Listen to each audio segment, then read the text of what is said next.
And we're rolling.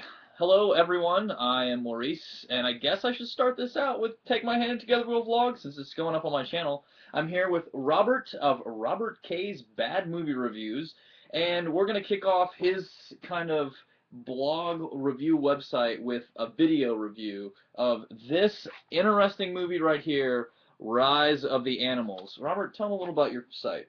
Well, the basics idea of what we wanted to cover was just, come look at a bad series of movies. They're really bad, but at the same time, you can watch them over and over again, and you still get that kind of campy. We can get a good laugh out of it, even though it's really, really bad. This has inspired me in a way to maybe start a video slash movie watching channel. A lot of bloggers out there have started those kinds of channels where it's kind of sort of mystery science theater meets just doing a movie review and also getting some footage of reaction shots, since that's kind of it's kind of rolling those three things into each other. I could see having that be a fun thing to do from time to time. That it would. So let's jump right into Rise of the Animals, starring Greg Hoople, Steph Moda, and Adam Schonberg, and it's a film by Chris. I'm not even going to attempt his last name. We won't. So this movie is it's 72 minutes long, and it is a mix of CGI and well, I guess you have some live animals in the first like 5 minutes. Yeah, most of them were lured with probably bacon or some shit. Yeah, none of them remotely happy. I don't think one of the dog in the opening scene just like so happy to be on set. He's like, yeah. Everyone else is dying, but cool. I get petted for a day. Awesome. It definitely seems like somebody's pet. So yeah, you have a dog and a cat that are actually pets of people's. I feel like at one point there was a bird that was inside the car. Yeah. Was it actually a live bird? It looked like a live bird, but I'm question that they had the budget. It's questionable whether they really did have the budget to pull off a live bird. Yeah. Randomly flying into the minivan. IMDb lists their budget at $7K. So, I don't know. You never know what people can pull out. A lot of favors get thrown into making movies at any point. And overall, what would your true rating of this film be? Well, for me, I really admire bad movies. Okay. And this one is a fan favorite of mine. Like, I premiered it at BayouCon. We did this bad movie panel where we just sat around, ordered a bunch of pizzas, and watched this god-awful movie, and basically just did kind of like what you were talking about earlier, like a Mystery Science Theater, just kind of sit around and bash it. And it's just been going on and on. I've showed this to about 5 different groups of friends, and it's progressively getting more and more bad reviews, but I really like it. I give it maybe about 7.5. Wow. Just because it's so bad. To preface that, it's giving it a 7.5, but knowing that it's a bad film. Yeah. It's not like you send somebody to it without saying, this is a terrible movie, you're going to laugh at this. I give it like a 7 on the scale of movies that you can make fun of and talk through while you watch. Yeah. I guess the easiest way to describe it is how someone described a John Waters film to me once. Okay. It's like watching a septic tank explosion. You know it's going to be bad, but you just have to keep watching. Wow, and you know there will be shit everywhere. Yes, exactly. Oh, wow. And with this, it's more so they had a gallon of blood and just said, we'll just throw blood on everybody. It's not a single gallon. I think in the concept stage of this film, there was a gallon of blood, and somebody threw it on someone else. Yeah. But from that point on, I don't know. They did have a crane. I did mention every time that there was a crane shot used that, oh my gosh, we have a crane.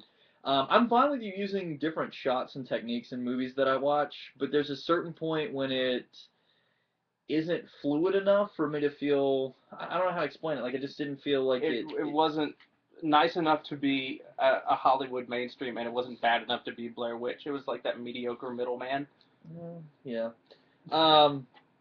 So the story overall follows 3 characters in their journey from somewhere to somewhere else. That's another thing that happens in a lot of these B movies is you kind of have no idea where the characters started out. I did also mention this, the time frames in this movie. At one point, it's supposed to be 8 o'clock at night, and yet it's light outside. Looks like it's probably about 4 or 5.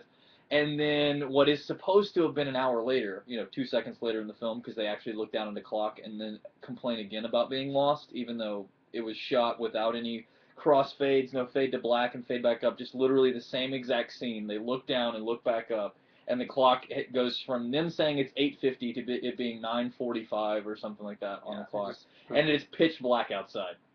Yes. That type of stuff is something that's interesting in this age where people feel like it's okay to throw in, well, we're a low budget film. People know that the CGI that we're going to do is low budget and campy. You don't choose to color correct the background. It's that's like interesting. A big taboo. Yeah. It bothered me too, but at the same time, there's a lot of scenes that kind of make up for it. Like the opening scene with the cat was funny enough to keep my interest long enough. But a second ago, Robert mentioned doing a panel at a convention that was a bad movie panel, and people bashed a film. If you were at a convention, let me know in the comments below or in a video response if you would actually go to one of those panels, or have you been to that type of panel before? Because that's something that's kind of interesting. I am in the process of helping out with planning a convention, and maybe that's a panel that I would like to add. I don't know.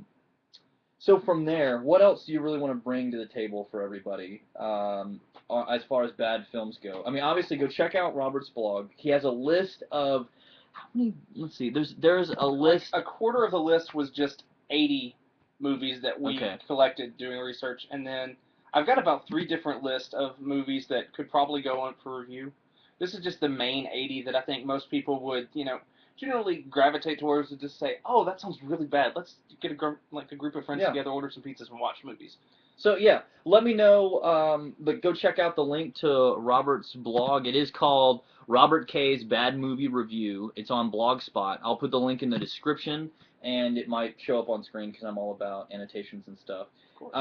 If you decide to watch Rise of the Animals, please do a video response or leave a comment below letting us know what you thought about the film. Heck, go message the creators of the film, do an IMDb review, whatever. Become a part of this conversation. Because this movie is definitely worth the watch. And it's pretty cheap on Amazon right now anyway. So you said it was about $10, I think. So it was $10 about 2 years ago when I bought it. So it's probably down to maybe 3 or 4, if that now. But it's definitely worth the buy because it's one of those you can play over and over again for people to watch. Okay. In closing, bad movie reviews are you for them or are you against them? What's your favorite bad movie out there that you just love? I will say that one of mine that's kind of a bad movie is Tucker and Dale versus Evil. It's not really that great.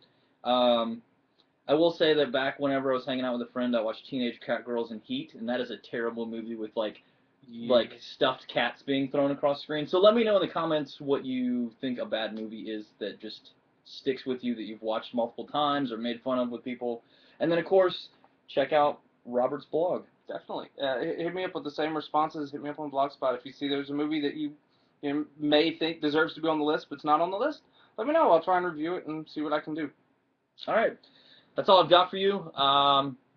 Thanks for watching. Don't forget to like this video, subscribe to my channel, and comment with all those things I talked about below.